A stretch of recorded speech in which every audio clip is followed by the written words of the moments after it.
Om Shanti. Good morning. आज की तारीख है 6/3/2025।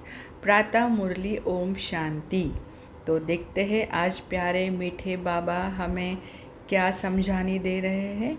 तो मुरली का सार है, मीठे बच्चे, जैसे तुम आत्माओं को यह शरीर रूपी सिंहासन मिला है, ऐसे बाप भी इस दादा के सिंहासन पर विराजमान हैं।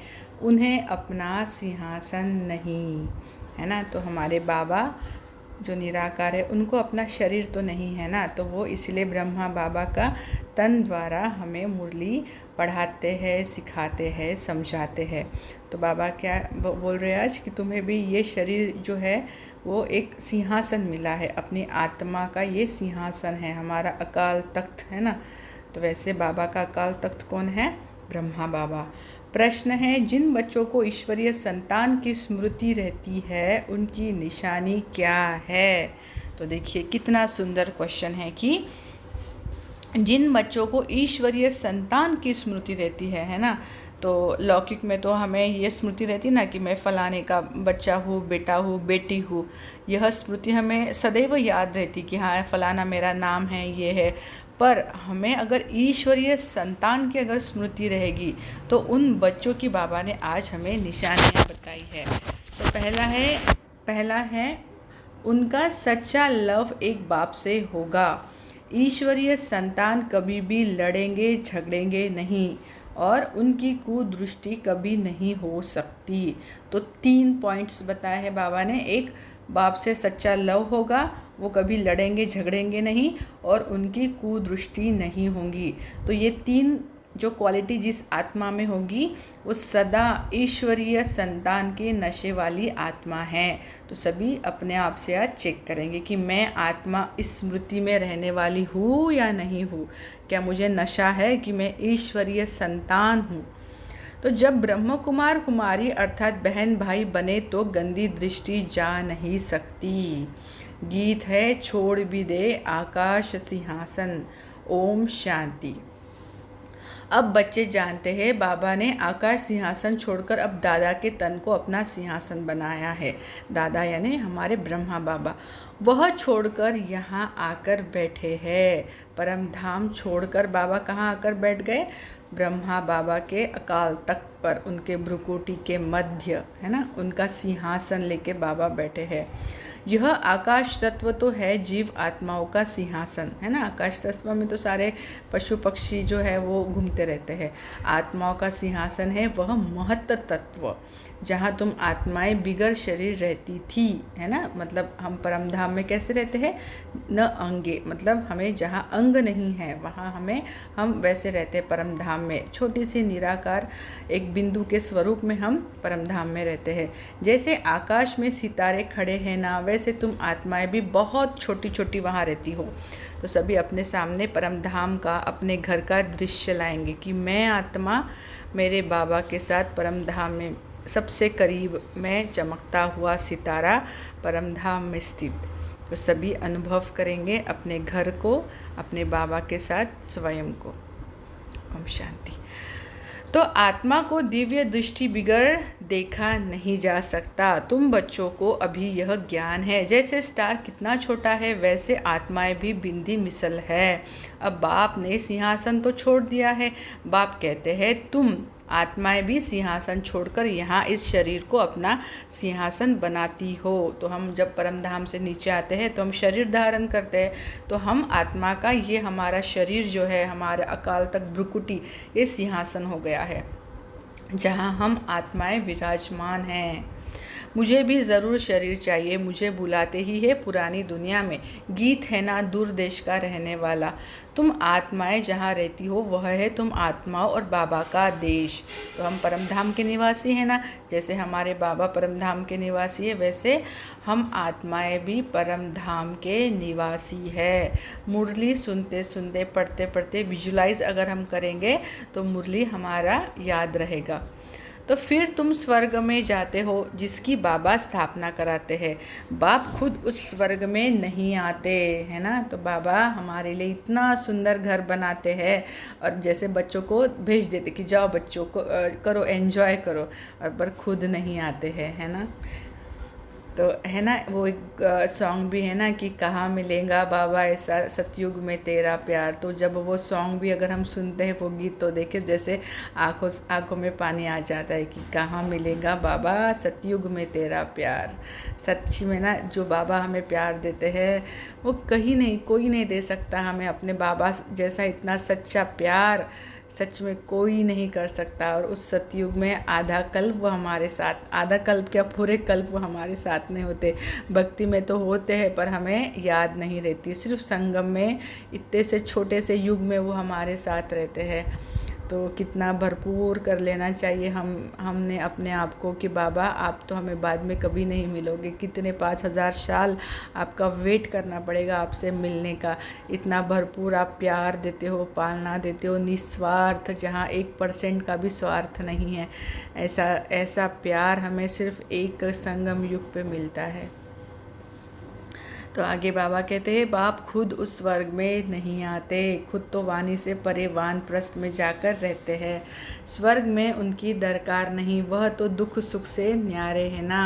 तो जहाँ सुख ही सुख है तो वहाँ तो भगवान को बुलाते ही नहीं हैं, सिर्फ दुख में बुलाते हैं भगवान को। दुख में आओ, पतित दुनिया में आओ, और जहाँ हम सुख ही रहते हैं, आनंद से भरपूर रहते हैं, तो हम अपने बाप को ही भूल जाते हैं।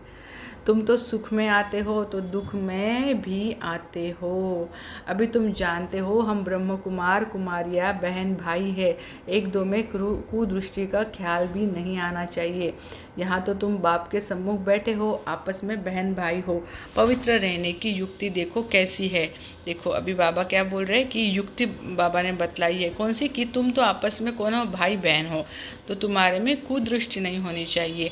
यह बातें कोई शास्त्रों में नहीं है, सभी का बाबा एक है, तो सभी बच्चे हो गए ना। बच्चों को आपस में लड़ना झगड़ना भी नहीं चाहिए। इस समय तुम जानते हो हम ईश्वरीय संतान हैं। कौन है इस समय? हम कौन है? ईश्वरीय संतान। पहले आसुरी संतान थे, माना हम कलयुग में, जैसे कलयुग के पूरे प्रभाव में थे ना, पर अभी तो हम ईश्वरीय संतान हैं। फिर अब संगम पर ईश्वरीय संतान बने हैं, फिर सतयुग में देवी संतान होंगे।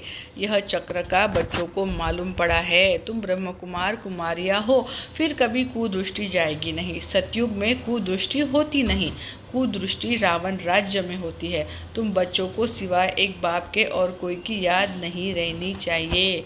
सबसे जास्ती एक बाप से लव हो जाए, मेरा तो एक शिव बाबा, दूसरा ना कोई। तो देखिए इस इमेज को देखिए ना कि बाबा की गोदी में हम ऐसे बस बाबा के बस ऐसे करीब है, और मेरा तो शिव बाबा, एक दूसरा ना कोई। बाप कहते हैं बच्चे अभी तुमको शिवालय में चलना है। शिव बाबा स्वर्ग की स्थापना कर रहे हैं। आधा कल्प रावण राज्य चला है, जिससे दुर्गति को पाया है। रावण क्या है, उसको जलाते क्यों है, यह भी कोई नहीं जानते। शिव बाबा को भी नहीं जानते। जैसे देवियों को सजा करके पूजा करके डुबोते हैं, मतलब सजाया जाता है ना देवी को। नवरात्रि में देखो कहाँ कहाँ ऐसे 9 दिन पंडाल में देवियों की पूजा होती है, कितना सजाते हैं उन देवियों को, और फिर उनको 10वें दिन दशहरे के दिन उनका विसर्जन कर देते हैं पानी में जाके, है ना। तो बाबा कहते हैं कि इनको कुछ नहीं पता। सजा करके पूजा करके डुबोते हैं। शिव बाबा का भी मिट्टी का लिंग बनाए पूजा आदि कर फिर मिट्टी में मिला देते हैं। वैसे रावण को भी बनाकर फिर जला देते हैं, समझते कुछ भी नहीं। कहते भी है अभी रावण राज्य है, राम राज्य स्थापन होना है। गांधी भी राम राज्य चाहते थे, तो महात्मा गांधी जी भी क्या चाहते थे? राम राज्य। तो इसका मतलब रावण राज्य है ना। तो अगर वो चाहते थे कि राम राज्य आए, तो राम राज्य तो हो नहीं सकता था ना, वो रावण राज्य में थे, इसलिए तो राम राज्य की स्थापना, वो उनकी इच्छा थी कि जल्द से जल्द भारत राम राज्य बन जाए। तो जो बच्चे इस रावण राज्य में काम चिता पर बैठ जल गए थे, बाप आकर फिर से उन पर ज्ञान वर्षा करते हैं, सबका कल्याण करते हैं। जैसे सूखी ज़मीन पर बरसात पढ़ने से घास निकल आती है ना, तुम्हारे पर भी ज्ञान की वर्षा न होने से कितने कंगाल बन गए थे। तो बाबा हमें एग्जाम्पल देके समझा रहे कि सूखी ज़मीन पर बरसात पड़ने के बाद कैसे घास निकलती है, वैसे हम भी ऐसे जंजर हो गए थे, है ना। तो हमारे ऊपर भी जब ज्ञान की वर्षा हुई तो हम कितने अच्छे हरे भरे हो गए। अभी फिर ज्ञान वर्षा होती है जिससे तुम विश्व के मालिक बन जाएंगे। भले तुम बच्चे गृहस्थ व्यवहार में रहते हो, परंतु अंदर में बहुत खुशी रहनी चाहिए। जैसे कोई गरीब के बच्चे पढ़ते हैं, तो कल की मुरली में भी बाबा ने बताया था ना कि खुशी जैसे खुराक नहीं है। आज भी बाबा बोल रहे कि अंदर बहुत खुशी रहनी चाहिए। जैसे कोई गरीब के बच्चे पढ़ते हैं तो पढ़ाई से बैरिस्टर आदि बन जाते हैं। वो भी बड़ों के साथ बैठते हैं, खाते पीते हैं। भिलने की बात भी शास्त्रों में है ना। तुम बच्चे जानते हो, जिन्होंने सबसे जास्ती भक्ति की है वही सबसे जास्ती ज्ञान आकर लेंगे। सबसे जास्ती शुरू से लेकर तो हमने भक्ति की है, फिर हमको ही बाबा स्वर्ग में पहले भेज देते, माना हम सारे ब्राह्मण बच्चे। यह है ज्ञान युक्त यथार्थ बात। बरोबर हम ही सो पूज्य थे, फिर सो पुजारी बनते हैं। नीचे उतरते जाते हैं, बच्चों को सारा ज्ञान समझाया जाता है। इस समय यह सारी दुनिया नास्तिक है, बाप को नहीं जानते, नेति नेति कह देते हैं। आगे चलकर यह सन्यासी आदि सब आकर आस्तिक जरूर बनेंगे। कोई एक सन्यासी आ जाए तो भी उन पर सभी विश्वास थोड़ी करेंगे, कहेंगे इन पर बीके ने जादू लगाया है। उनके चेले को गद्दी पर बिठाए उनको उड़ा देंगे। ऐसे बहुत सन्यासी तुम्हारे पास आए हैं, फिर गुम हो जाते हैं। यह है बड़ा वंडरफुल ड्रामा। अभी तुम बच्चे आदि से लेकर अंत तक सब जानते हो। तुम्हारे में भी नंबरवार पुरुषार्थ अनुसार धारण कर सकते हैं। बाप के पास सारा ज्ञान है, तुम्हारे पास भी होना चाहिए, है ना। कंपलसरी जो बाबा के पास है वो हमारे पास होना चाहिए। दिन प्रतिदिन कितने सेंटर्स खोलते रहते हैं। बच्चों को बहुत रहमदिल बनना है। बाप कहते हैं अपने ऊपर भी रहमदिल बनो, बेरहमी नहीं बनो। अपने ऊपर रहम करना है। कैसे करना है भाई अपने ऊपर रहम? तो देखो बाबा क्या बताते हैं, वह भी समझाते रहते हैं। बाबा को याद कर पतित से पावन बनना है, फिर कभी पतित बनने का पुरुषार्थ नहीं करना है। दृष्टि बड़ी अच्छी चाहिए। हम ब्राह्मण ईश्वरीय संतान हैं, ईश्वर ने हमको एडॉप्ट किया है, ना। अब मनुष्य से देवता बनना है। पहले सूक्ष्म वतनवासी फरिश्ता बनेंगे, है ना। तो हम वाया सूक्ष्म वतन जाएंगे ना, वहाँ बाबा क्या बोलते हैं कि सारे लोग आप जैसे जश्न मनाने के लिए आओगे सूक्ष्म वतन में। तो हम सभी पहले कहाँ जाएंगे? सूक्ष्म वतन, फिर परम धाम। अभी तुम फरिश्ते बन रहे हो। सूक्ष्म वतन का भी राज बच्चों को समझाया है। यहाँ है टाकी, सूक्ष्म वतन में है मूवी। यहाँ है टॉकी, है ना। यहाँ मतलब यहाँ अपने स्थूल वतन में क्या है? टॉकी। हम बातों में आते हैं ना, वाणी में आते हैं, वाचा में आते हैं, पर सूक्ष्म वतन में क्या है? मूवी है। वहाँ पे बिना बोले ही एक दूसरे के इशारों से सब समझते हैं। मूल वतन में है साइलेंस। फिर बाबा तीनों युग का बता रहे हैं। यहाँ पे हम बोलते हैं, वाणी में आते हैं, फिर सूक्ष्म वतन में ओनली मूवमेंट होती है, और मूल वतन परमधाम में जाते तो एक जगह एक साइलेंस में स्थिर स्टैचू बन के बैठ जाते हैं ना। अपनी आत्मा जो एकदम स्टैचू बन के बैठ जाती है। तो ऐसे तीनों लोगों का बाबा ने बताया है कि कैसे यहाँ वाणी में आएंगे, वहाँ मूवी होगी, और ऊपर एकदम साइलेंस। सूक्ष्म वतन है फरिश्तों का। जैसे घोस्ट को छाया का शरीर होता है ना, आत्मा को शरीर नहीं मिलता है तो भटकती रहती है, उनको घोस्ट कहा जाता है। उनको इन आँखों से भी देख सकते हैं। यह फिर है सूक्ष्म वतनवासी फरिश्ते। यह सब बातें बहुत समझने की है। मूल वतन, सूक्ष्म वतन, स्थूल वतन, इनका तुमको ज्ञान है। चलते फिरते बुद्धि में यह सारा ज्ञान रहना चाहिए। कल बाबा ने क्या कहा था कि चलते फिरते खुशी का प्यारा हमें चढ़ा होना चाहिए, और चलते फिरते बाप को याद करना है तो हमारे विकर्म विनाश होंगे। तो कल बाबा ने हमें चलते फिरते अपने विकर्म विनाश करने के लिए कहा था, और आज बाबा क्या कह रहे हैं कि चलते फिरते बुद्धि में यह सारा ज्ञान रहना चाहिए। देखो बाबा रोज़ हमें अलग अलग प्रकार से बताते हैं। हम असुल मूल वतन के रहवासी हैं। अभी हम वहाँ जाएंगे वाया सूक्ष्म वतन। बाबा सूक्ष्म वतन इस समय ही रचते हैं। तो है ना, सूक्ष्म वतन सिर्फ संगम के टाइम पे होता है, बाकी कभी सूक्ष्म वतन नहीं होता है, क्योंकि बाबा का सारा कारोबार ऑफिस है ये बाबा का, हमारे ब्रह्मा बाबा का, शिव बाबा का, सारे आदि रत्नों का ये ऑफिशियल एक ऑफिस है। तो यहाँ सारा कारोबार चलता है, बाकी समय सूक्ष्म वतन नहीं होता है। तो बाबा ये समझा रहे हैं हम बच्चों को। बाबा सूक्ष्म वतन इस समय ही रचते हैं, पहले सूक्ष्म फिर स्थूल चाहिए। अभी यह है संगम युग, इनको ईश्वरीय युग कहेंगे, उनको देवी युग कहेंगे। तुम बच्चों को कितनी खुशी होनी चाहिए, कुदृष्टि जाती है फिर उच्च पद पा ना सके। अभी तुम ब्राह्मण ब्राह्मणियाँ हो ना, फिर घर जाने से भूल नहीं जाना चाहिए। तुम संग दोष में आकर भूल जाते हो। तुम हंस ईश्वरीय संतान हो, तुम्हारी किसी में भी आंतरिक रग नहीं जानी चाहिए। अगर रग जाती है तो कहेंगे मोह की बंदरी। तो बाबा ने इनको आज टाइटल दिया, मोह की बंदरी। तुम्हारा धंधा ही है सबको पावन बनाना, तुम हो विश्व को स्वर्ग बनाने वाले। तो मैं आत्मा विश्व को स्वर्ग बनाने वाली आत्मा हूँ। कहाँ वह रावण की आसुरी संतान और कहाँ तुम ईश्वरीय संतान, है ना, ज़मीन आसमान का फ़र्क है ना। तुम बच्चों को अपनी अवस्था एक रस बनाने के लिए सब कुछ देखते हुए जैसे कि देखते ही नहीं है, यह अभ्यास करना है। इसमें बुद्धि को एक रस रखना हिम्मत की बात है। परफेक्ट होने में मेहनत लगती है, संपूर्ण बनने में टाइम चाहिए। जब कर्मातीत अवस्था हो तब वह दृष्टि बैठे, तब तक कुछ ना कुछ खींच होती रहेगी। बाबा क्या बोल रहे हैं कि तब तक खींच होती रहेंगी। तो कर्मातीत अवस्था तक हम पहुँचोगे तो ये सब बदल चुका होगा, मतलब कलयुगी संस्कारों से हम पूरे परे हुए होंगे जब हमारी कर्मातीत अवस्था होगी तब। इसमें बिल्कुल उपराम होना पड़ता है, लाइन क्लियर चाहिए, देखते हुए जैसे तुम देखते ही नहीं हो।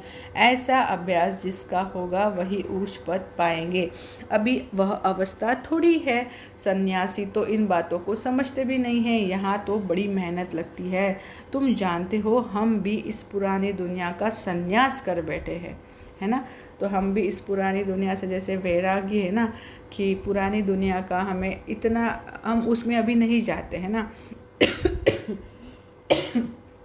तो जैसे बाबा कहते हैं कि संन्यास कर बैठे हो, बस हमको तो अब स्वीट साइलेंस होम में जाना है और कोई की बुद्धि में नहीं है। जितना तुम्हारी बुद्धि में है तुम ही जानते हो, अब वापिस जाना है। शिव भगवानुवाच भी है, वह पतित पावन लिबरेटर गाइड है, कृष्ण कोई गाइड नहीं।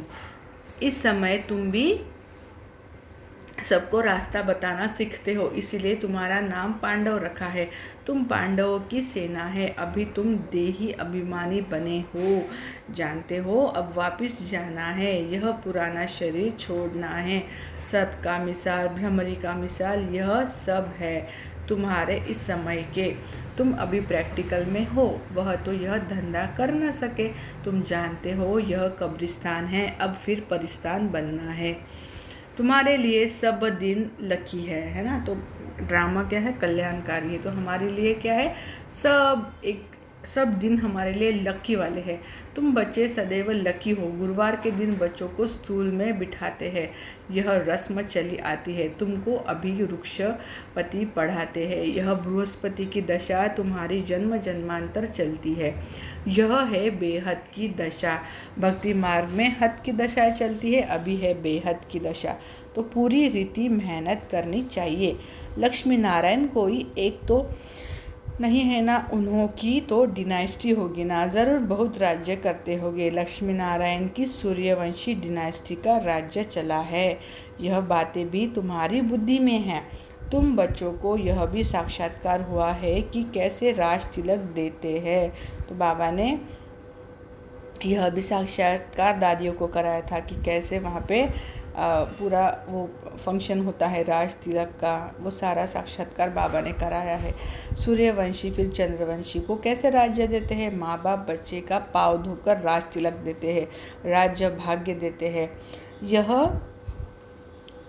यह साक्षात्कार आदि सब ड्रामा में नून है। इसमें तुम बच्चों को मूंझने की दरकार नहीं है।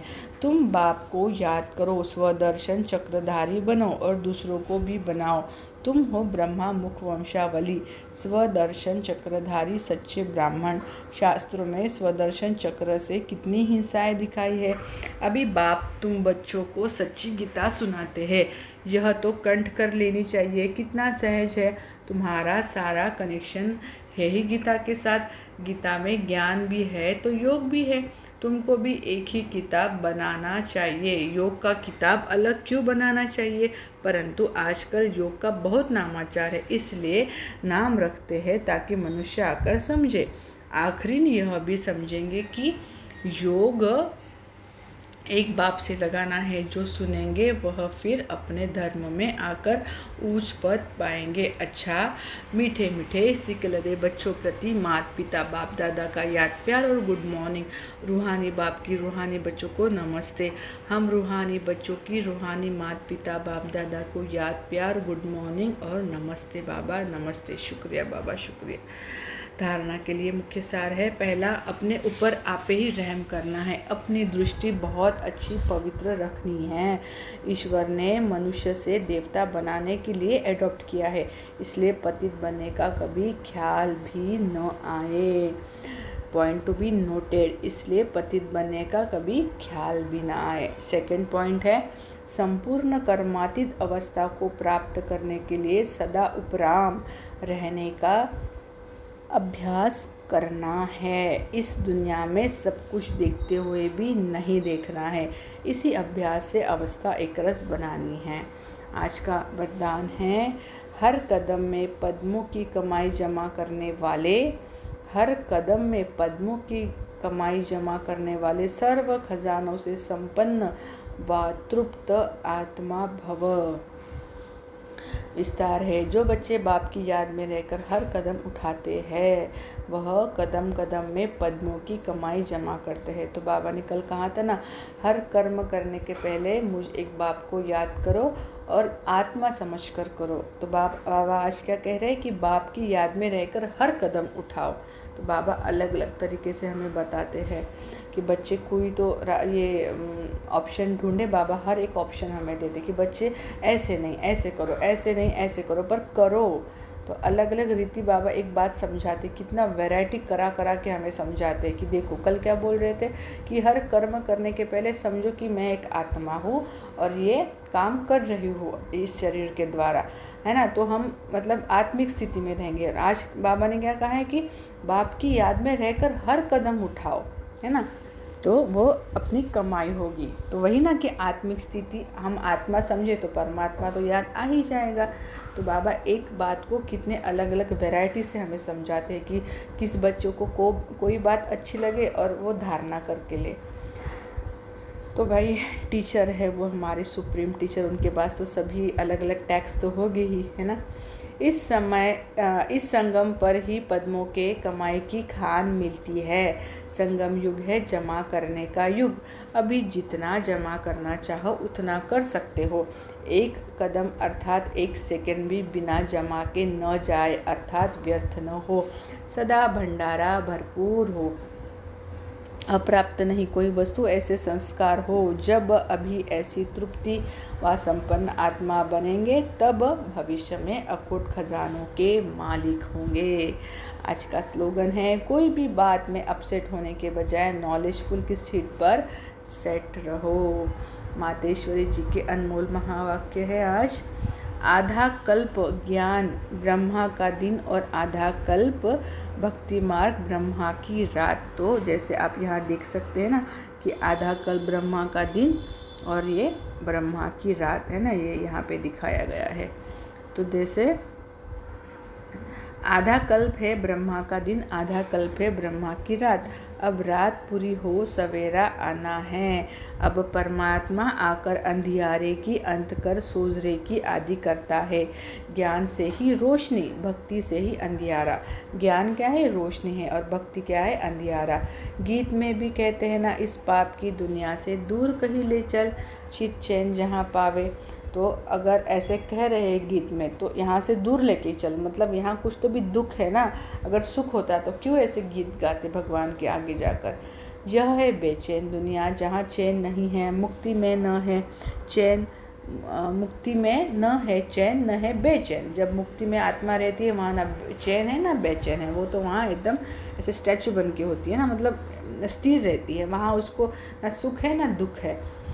तो सतयुग त्रेता है चैन की दुनिया। फिर मामा कह रही कि जो सतयुग त्रेता में है वहाँ क्या है, सुख शांति आनंद, मतलब चैन की दुनिया, जिस सुखधाम को सभी याद करते हैं। तो अब तुम चैन की दुनिया में चल रहे हैं, मतलब हम अभी नई दुनिया में जा रहे हैं। वहाँ कोई अपवित्र आत्मा जा नहीं सकती। वह अंत में धर्मराज के डंडे खाए कर्म बंधन से मुक्त हो शुद्ध संस्कार ले जाते हैं, क्योंकि वहाँ न अशुद्ध संस्कार होते न पाप होता है। जब आत्मा अपने असली बाप को भूल जाती है तो यह भूल भुलैया का अनादि खेल हार जीत का बना हुआ है। इसलिए अपन इस सर्वशक्तिवान परमात्मा द्वारा शक्ति ले विकारों के ऊपर विजय पहन 21 जन्मों के लिए राज्य भाग्य ले रहे हैं। अच्छा, ओम शांति। आज का अव्यक्त इशारा है, आपके बोल में स्नेह भी हो, मधुरता और महानता भी हो और सत्यता भी हो, लेकिन स्वरूप की नम्रता भी हो।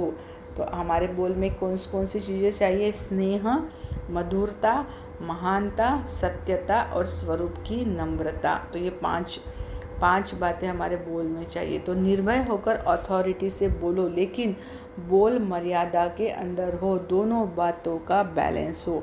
जहाँ बैलेंस होता है वहाँ कमाल दिखाई देती है और वह शब्द कड़े नहीं मीठे लगते हैं। तो अथॉरिटी और नम्रता दोनों के बैलेंस की कमाल दिखाओ, यही है बाप की प्रत्यक्षता का साधन। तो हमारे बाबा के प्रत्यक्षता का साधन क्या है? कोई भी अथॉरिटी से कहो तो अथॉरिटी से, पर उसमें नम्रता होनी चाहिए। इन दोनों का बैलेंस होना चाहिए, तो ही हमारे बाप की हम प्रत्यक्षता कर सकेंगे। अच्छा, ओम शांति।